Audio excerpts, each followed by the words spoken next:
Hi friends, स्वागत है आप सभी का हमारे इस फ्रेश न्यू वीडियो पे। आज का टॉपिक है ग्लाउकोमा। इस टॉपिक को हमने दो पार्ट्स में डिवाइड किया है। आज के इस फर्स्ट पार्ट में हम स्टडी करेंगे व्हाट इज़ ग्लाउकोमा, ग्लाउकोमा क्या होता है, general treatment, types of glaucoma. Basically दो टाइप्स है, प्राइमरी एंड सेकेंडरी, और हम स्टडी करेंगे प्राइमरी ग्लाउकोमा के टाइप्स के बारे में, open angle and close angle.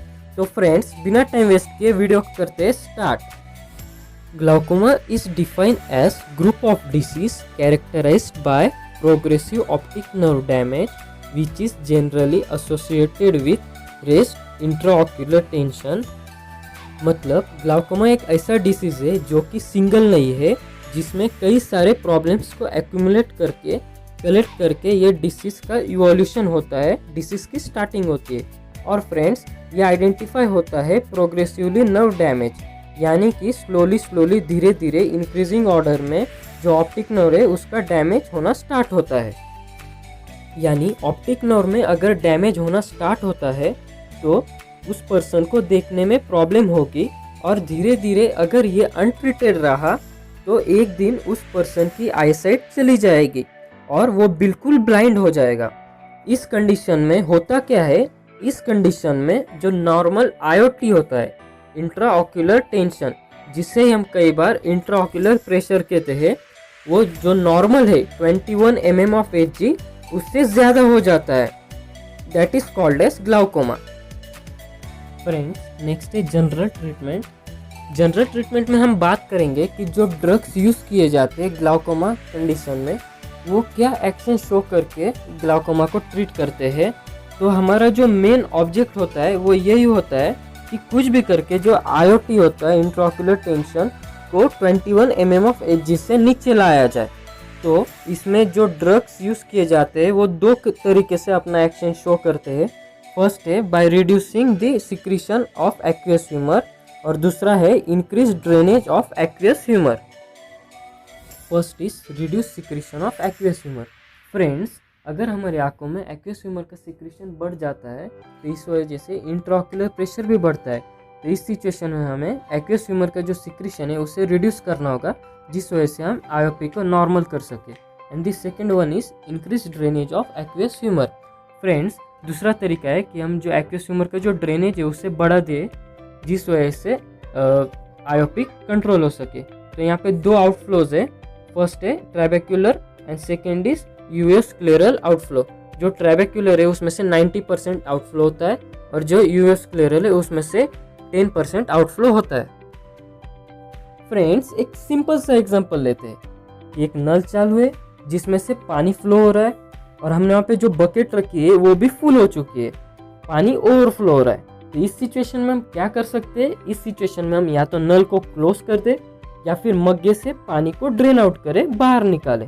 ठीक है फ्रेंड्स, तो इसी सिचुएशन को आप रिलेट कीजिए ग्लाउकोमा के सिचुएशन से। जो हमारा जो नल है उसे हम सिलियरी बॉडी अज्यूम करते हैं। तो आपको पता ही होगा कि एक्वियस ह्यूमर कौन फॉर्म करता है, सिलियरी बॉडी फॉर्म करती है। ठीक है, और जो पानी है वो है एक्वियस ह्यूमर, और जो बकेट है वो है एंटेरियर एंड पोस्टीरियर चेम्बर। तो फ्रेंड्स, जैसे हमने डिस्कस किया था first point, reduce secretion of aqueous humour, मतलब हम नल को ही बंद कर दे जिस वजह से ओवरफ्लो नहीं होगा। And second point is increase drainage of aqueous humour, मतलब हम मग्गे से पानी निकाले जिस वजह से ओवरफ्लो नहीं होगा। मतलब हमें एक्वियस ह्यूमर का जो फॉर्मेशन है, सिक्रीशन है, उसे हमें स्टॉप करना होगा या रिड्यूस करना होगा, और जो ड्रेनेज है उसे हमें इंक्रीज करना होगा। तो यहाँ पे दो आउटफ्लोज है। पहला है ट्रैबेक्युलर जिसमें से 90% आउटफ्लो होता है, और जो सेकेंड है वो है यूवेस्क्लेरल आउटफ्लो जिसमें से 10% आउटफ्लो होता है। The next is types of glaucoma. There are two types of glaucoma, primary and secondary. First of all, we will discuss secondary glaucoma because it is in short. The rise of IOP is due to some causes. कुछ कारणों की वजह से secondary glaucoma होता है। Example लेते हैं, आयराइटिस, मतलब inflammation of iris. Friends, inflammation का मतलब होता है कि सूजन आना, आइरिस सूज जाना। तो इसमें क्या होता है, basically exudate formation sticking up of iris and the anterior surface of the lens. Aqueous humour accumulates in the posterior chamber and therefore IOP rises.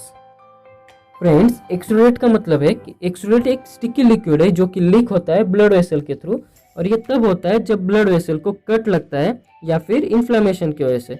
तो फ्रेंड्स, ये स्टिकी लिक्विड आइरिस और एंटीरियर सरफेस ऑफ लेंस को stick कर देता है, जिस वजह से जो इन दोनों के बीच में का जो स्पेस होता है जहाँ से एक्वियस ह्यूमर ड्रेन करता है वो ब्लॉक हो जाता है, और ये स्पेस ब्लॉक होने की वजह से एक्वियस ह्यूमर पोस्टीरियर चेंबर में ही एक्यूमुलेट हो जाता है, और एक्यूमुलेट होने की वजह से, कलेक्ट होने की वजह से वहाँ पे जो इंट्राओक्यूलर प्रेशर होता है वो बढ़ता है। फ्रेंड्स, अब हम बात करेंगे प्राइमरी ग्लाउकोमा के बारे में। Primary glaucoma is not due to some other causes. Two types of primary glaucoma, दो टाइप्स है। First is open angle glaucoma and second is close angle glaucoma. Friends, एक पॉइंट ध्यान में रखिए कि ओपन एंगल ग्लाउकोमा को ही wide angle glaucoma बोलते हैं या फिर क्रॉनिक सिंपल ग्लाउकोमा बोलते हैं, क्योंकि क्वेश्चन पेपर में कुछ भी पूछ सकते हैं। The first point is it is genetically predisposed degenerative disease. Open angle glaucoma एक जेनेटिक डिसीज है। Second point is intraocular pressure increases progressively. मतलब ऐसा नहीं है कि एक दिन में ही प्रेशर बढ़ जाएगा, स्लोली बढ़ेगा, प्रोग्रेसिवली बढ़ेगा। The third point is ocular hypotensive drugs use for long term. Friends, ocular hypotensive drugs use किए जाते हैं ऑक्यूलर हाइपोटेंशन को रिड्यूस करने के लिए। अभी ऑक्यूलर हाइपोटेंशन क्या है? Ocular hypotension is a another term for high I pressure. In ocular hypotension IOP is higher than normal but does not cause optic nerve damage and vision loss. Ocular hypotension is a risk factor of glaucoma. Friends, ocular hypotension में भी आंखों का जो pressure है वो normal से ज़्यादा होता है, पर इसमें ऑप्टिक नर्व डैमेज नहीं होता है और विजन लॉस भी नहीं होता है, और ऑक्यूलर हाइपोटेंशन एक रिस्क फैक्टर है ग्लाउकोमा का। Fourth point is beta blocker were first line but now prostaglandin is prefer. Friends, पहले जब ज़्यादा मेडिसिन वगैरह इन्वेंट नहीं हुए थे तभी बीटा ब्लॉकर ही प्रिस्क्राइब किए जाते थे ऐसे फर्स्ट लाइन, पर अभी प्रोस्टाग्लैंडिन प्रेफर किए जाते हैं जो कि ड्रेनेज को बढ़ाता है, एक्वियस ह्यूमर के ड्रेनेज को इंक्रीज करता है। फ्रेंड्स, नेक्स्ट है क्लोज एंगल ग्लाउकोमा, जिसे नैरो एंगल या फिर एक्यूट कंजस्टिव ग्लाउकोमा कहते हैं। इसका फर्स्ट पॉइंट है it is acute painful emergency condition. ये बहुत ही पेनफुल इमरजेंसी कंडीशन होती है। Second point, it is due to lack of drainage of aqueous humour through the canal of Schlemm results in IOP। Friends, इसका जो drainage होता है aqueous humour का कैनल ऑफ श्लेम के थ्रू वो कम हो गया है, कम होने की वजह से IOP बढ़ता है। The third point is iris is clamping next to the canal of Schlemm and physically obstructing the aqueous humour axis. Friends, iris क्या करता है? आइरिस कैनल ऑफ श्लेम को होल्ड करता है जो कि फिजिकली ब्लॉक करता है एक्वियस ह्यूमर के आउटफ्लो को। The fourth point is it occurs in individual with narrow iridocorneal angle and shallow anterior chamber. Friends, ये इन पेशेंट्स में देखा जाता है जिनका आइरिडोकॉर्नियल एंगल नैरो होता है, छोटा होता है। फ्रेंड्स, आइरिडोकॉर्नियल एंगल मतलब आइरिस और कॉर्निया के बीच में का एंगल। फ्रेंड्स, ये लास्ट पॉइंट आप नोट कर लीजिए जो कि बहुत ही इंपॉर्टेंट है। The IOP is normal until use of mydriasis precipitates attack. The IOP rises rapidly to very high values 40 to 60 mm of Hg. Friends, इसका मतलब है कि अगर किसी पेशेंट को ग्लाउकोमा की प्रॉब्लम है और उसमें आप अगर माइड्रेसिस यूज़ करते हो तो ये IOP को एक्सट्रीम लेवल पे राइज कर सकता है 40 to 60 mm ऑफ Hg। तो इन पेशेंट्स में कभी भी माइड्रेसिस यूज़ नहीं करना है जिनका आइरिडोकॉर्नियल एंगल नैरो हो। फ्रेंड्स, माइड्रेसिस का मीनिंग होता है कि ऐसे ड्रग्स जो कि प्यूपिल को डायलेट करते हैं।